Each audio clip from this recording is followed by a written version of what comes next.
Hi, I'm Gayle from Stephen, Minnesota. 74 years old. I was drafted in October 22nd of 68. Went to basic training in Fort Lewis, Washington, How'd you get there, Gail? on by train to Fort Lewis, Washington, the biggest party I've ever been on. And after Fort Lewis, Washington, I went to Fort Sill, Oklahoma for artillery. So basic, what was it like for you? Cold. What It month was were you there? Months. October and November. Oh, you hit the good months. Oh, it was cold and rocks. Walking, it was just a rocky area, and then I got out of basic training and came home for Christmas, and then I went to Fort Sill, Oklahoma for artillery, and then So what kind of training did you get for artillery? gun bunny. It's just basic training, and What size guns? 105s, 105 and 155s, and When you say gun bunny, what's a gun bunny do? carry the shells, put them in guns, and it was interesting. But it rained all the time. So how'd you know where to shoot? I mean, They gave us readings where to shoot and hope you can hit it. And actually, the guns were pretty darn accurate. If they had a spot, say a mile away, and usually we're within 20, 30 feet of it. So it was fairly accurate. But there it was in the mud all the time. And it was rained all the time. We had to go out in the field and train, but it was interesting. And did you know any people in basic or AIT? no. And then after I graduated there, I got my orders, and For? Vietnam, and then. How'd you feel about getting orders for Vietnam? Actually, I was happy to be in artillery compared to the infantry, but it was at first. Actually, my mother and dad were more scared than I was, I think. But landed. Then from there, I had to go to San Francisco.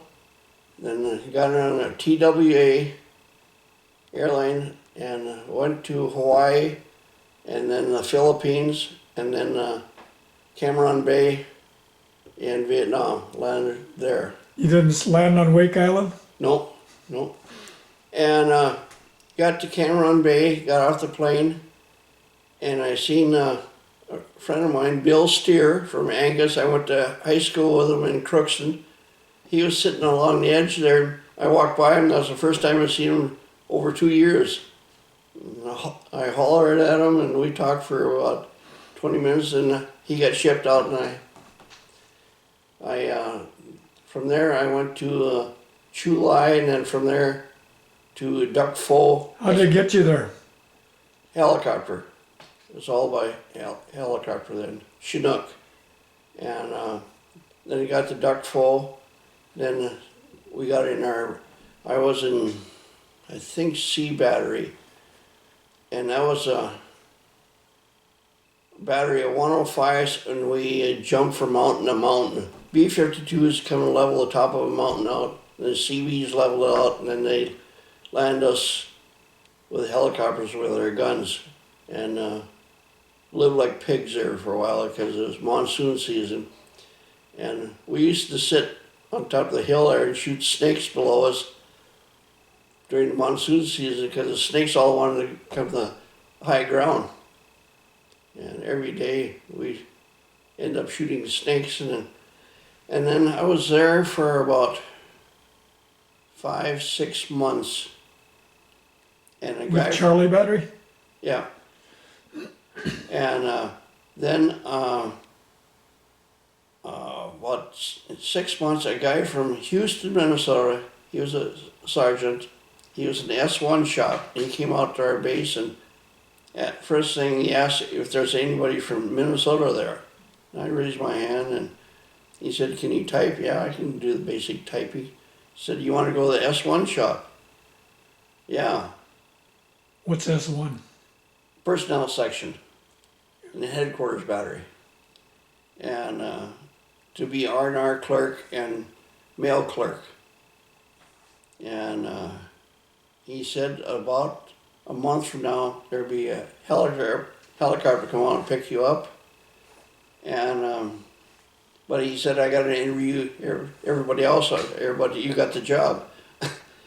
And sure enough, about a month, sergeant said, "Pack your bags," and ended up in the S1 shop. And Glad to get out of there. oh, I was so happy. At least we were in a tent that was dry. And but Tent doesn't stop much though, does it? no, and but I had got an S1 shop. There's 3 other friends of mine. We built a place that was safe for a kind of a bunker to live in, and so we could take mortars, and it was great in the S1 shop. At least you got to BS with everybody, and made some good friends over there. And Did you go on R&R? yep, I went to Sydney, Australia for 2 weeks. There's only supposed to be 1 week, but I was R&R clerk, and I made R&R for myself for 2 weeks, and a friend of mine from New York. So we were there for 2 weeks, and I remember we got back, we had a XO there that I knew he never read anything. He just signed his name on R&Rs.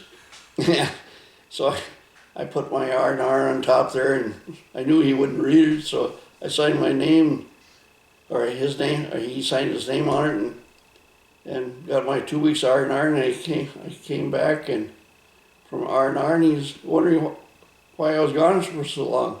I said, "You signed it, my R&R." Yeah, where'd you go? Sydney or? Yeah, Sydney, Australia. It was absolutely beautiful. Bars open all night. Met some nice people there. Stopped in a clothing store there, and met a guy that was big in drag racing, and he took us out to the drag strip that one night, and he had a AA fueler, and just a super nice guy. Took us out there and treated us like kings, and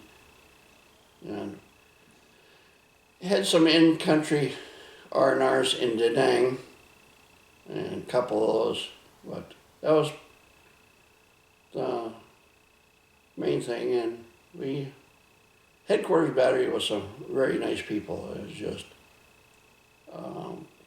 So how long were you clerking while you were there? actually ended up to be, I was in Vietnam for 14 months. I extended over in Vietnam so I can get out early, and I was there for 7 months, I think it was.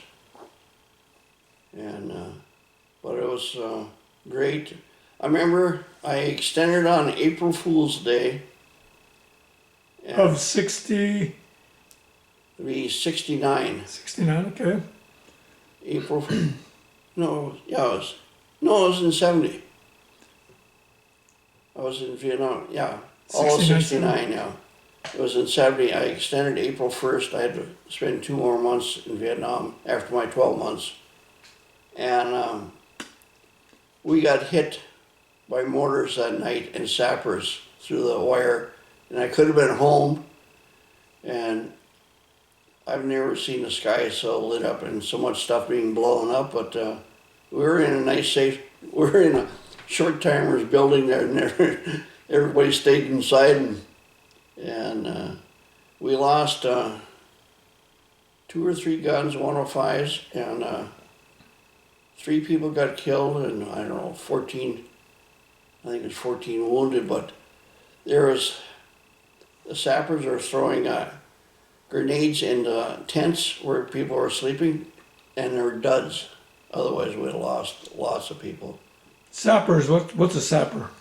Little Vietnamese going through the wire with hand grenades, and just, that's their job, just to blow. Satchel charges and Yeah, they're just there to blow things up. And but after that, everything was lovely after that, and got home, how'd you come home? flew back home to the Philippines again. No, it was Japan. Stopped on the way home. What was it like when you left the ground? It was just a beautiful day. I mean, is everybody pretty happy when Oh yeah.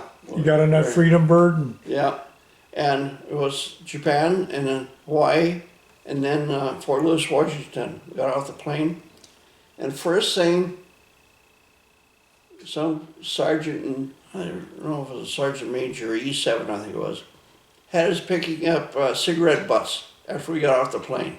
police call. Policing. Unreal. So, did you get a steak and all that stuff when you? No, not even a thank you. Really? It was just, they gave us our plane flight home, and Class A's and plane flight home? yeah. How are you treated? Um, Going through airports and stuff. Very good. We didn't have any problems. Some people had problems, but I never had any problems. From Fort Lewis, went to I think Minneapolis and then Grand Forks, and no problem at all yet there.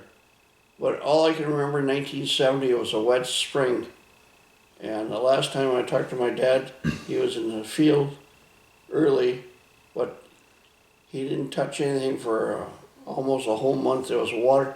I remember coming in Grand Forks, the potholes are all full, and I thought my dad would be done seeding, but I wasn't there just in time for the prime time. So is that what you did when you get out of the Army? Yeah, I started farming. I farmed for 50 years, and I just retired a few years ago, and I am camping now and enjoying it. I just love it. Where do you go camping? In the summertime, Fox Lake for about 3.5 months. Where's that at? Bemidji, north of Bemidji. It's a very nice campground there.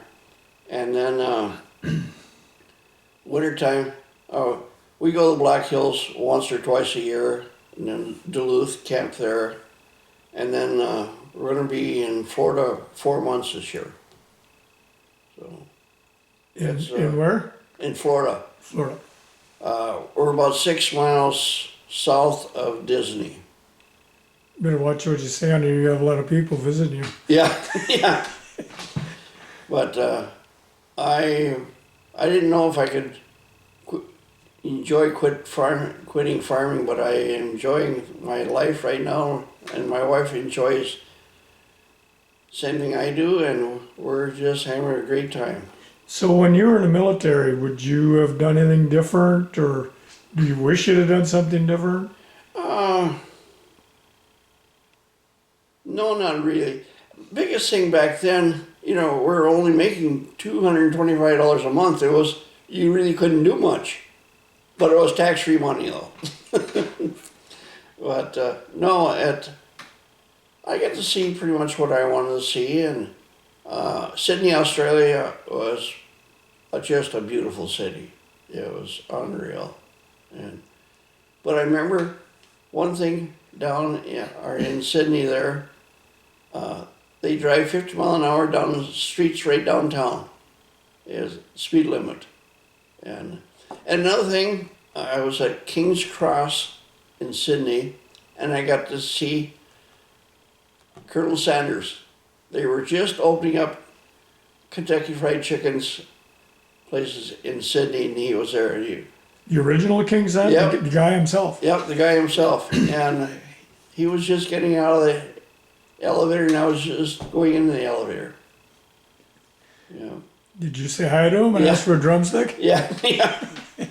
But no, it was a lot of fun. And I met a lot of nice people. Actually, more nice people than bad people. And it was a good experience as long as you don't get hurt. Yeah. And do you ever see any of your old Army buddies or?